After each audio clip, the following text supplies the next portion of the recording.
नमस्कार दोस्तों, आज की इस वीडियो में हम बात करेंगे और जानेंगे कि किस तरीके से अस्थमा का रोगी अपने आप को बचा सकता है अस्थमा की समस्या से इस मानसून के मौसम में। साथ ही वो कैसे क्रोनिक कफ की समस्या से अपने आप को निजात दिला सकता है और इस मानसून में अपनी इस समस्या को बढ़ने से, एग्रीवेट होने से रोक सकता है। तो चलिए शुरू करते हैं वीडियो और जानते हैं कि किस तरीके से एक अस्थमैटिक पेशेंट अपने आप को सुरक्षित और हेल्दी रख सकता है, कौन से प्रिकॉशंस है जो उसे लेने हैं और किन बातों का उसे ध्यान रखना है इस मानसून में, यानी इस बारिश के मौसम में। देखिए, अगर किसी भी व्यक्ति को अस्थमा की समस्या है या इवन क्रोनिक कफ की समस्या है या सांस से जुड़ी कोई भी समस्या है, तो आपको सबसे पहले एक बात ध्यान रखनी है कि आपको बारिश में बिल्कुल नहीं भीगना है, क्योंकि हम सब जानते हैं कि ऑलरेडी बहुत गर्मी होती है। इस वजह से हमारा मन करता है कि हम बारिश में भीग जाएं, और जैसे ही हम बारिश में भीगते हैं और जिस व्यक्ति को अस्थमा की समस्या होती है वहां पर उसके लिए तकलीफें बढ़ सकती हैं, क्योंकि जैसे ही आप बारिश में भीगते हैं आपकी बॉडी का टेम्परेचर चेंज हो जाता है, जिसकी वजह से आपके अस्थमा में आपको दिक्कत देखने को मिल सकती है। और जिनको क्रोनिक कफ है उनको जुकाम होना, उनके कफ का एग्रीवेट होना एक आम सी समस्या बन जाती है। तो सबसे पहले हमें क्या ध्यान रखना है कि बारिश में आपको नहीं भीगना है, लेकिन अगर कभी मजबूरी है, आपको कहीं बाहर जाना है और आपको पता है कि बारिश हो रही है या हो सकती है, तो कोशिश करें कि आप अम्ब्रेला या रेन कोट से अपने आप को बचाएं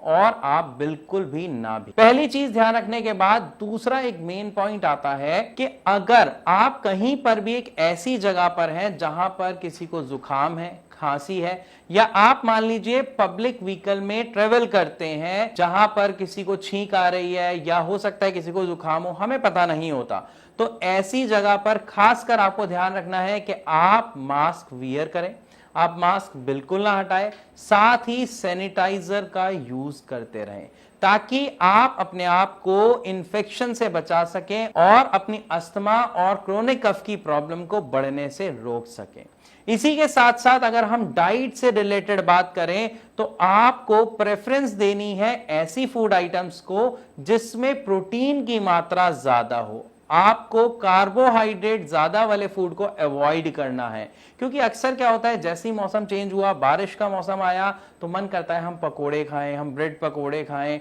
या तली हुई चीजें खाएं जो full of carbohydrates and fat होती हैं, जो आपको पूरी तरीके से अवॉइड करनी है। आपको प्रेफरेंस देनी है उन फूड आइटम्स को जो मोर इन प्रोटीन हो, जिससे फायदा क्या होगा कि आपकी बॉडी में इम्यूनिटी इंक्रीज करेगी। साथ ही साथ अगर आप वर्कआउट कर रहे हैं, एक्सरसाइज कर रहे हैं, तो आपकी मसल्स की जो वियर एंड टियर हो रही है वो रिकवरी में आपको हेल्प करेगी। इसके साथ साथ आपको एक चीज का सेवन शुरू कर देना है बारिशों के शुरू होते ही। आपको ठंडा पानी पूरी तरीके से अवॉइड करना है और गुनगुना पानी पीना शुरू करना है,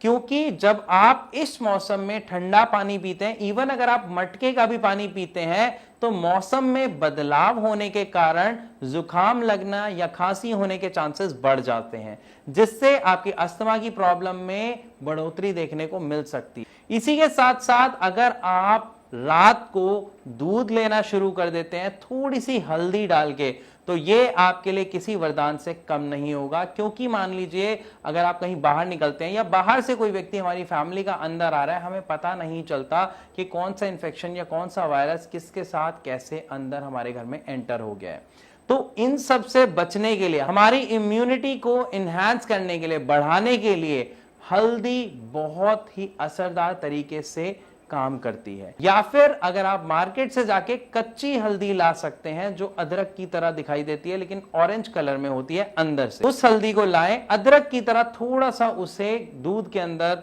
घिस के हुर के आप डाल दीजिए, दूध को बॉईल कीजिए, उसके बाद थोड़ा सा नॉर्मल करके आप उस दूध का सेवन करें। क्योंकि जब भी आप कच्ची हल्दी का सेवन दूध के साथ करते हैं तो ऐसा देखा जाता है और ऐसा माना जाता है कि उससे हमारी इम्यूनिटी बहुत ही असरदार तरीके से बढ़ती है। सर्दी, खांसी, जुकाम जैसी समस्याएं आपको छू भी नहीं पाती हैं। तो अगर इस मानसून में, बरसात के मौसम में आप अपने आप को बचाए रखना चाहते हैं, स्वस्थ रखना चाहते हैं, अपनी अस्थमा की समस्या समस्या को कंट्रोल करना चाहते हैं तो इन कुछ बातों का ध्यान रखिए जो मैंने आपको बताई हैं। साथ ही साथ अगर आपके मन में कोई सवाल है आपकी अस्थमा की समस्या से जुड़ा हुआ जिसका आप सॉल्यूशन चाहते हैं, या अगर आप एक सही ट्रीटमेंट चाहते हैं या उससे जुड़ा कोई भी सवाल आपके मन में है, तो नीचे दिए गए नंबर पर कॉल करके आप भारत होम्योपैथी के डॉक्टर से कंसल्ट कर सकते हैं फ्री ऑफ कॉस्ट। आप अपने सारे डाउट्स उनसे पूछ सकते हैं। साथ ही साथ अगर आप होम्योपैथिक ट्रीटमेंट लेते हैं सांस की जुड़ी किसी भी बीमारी में,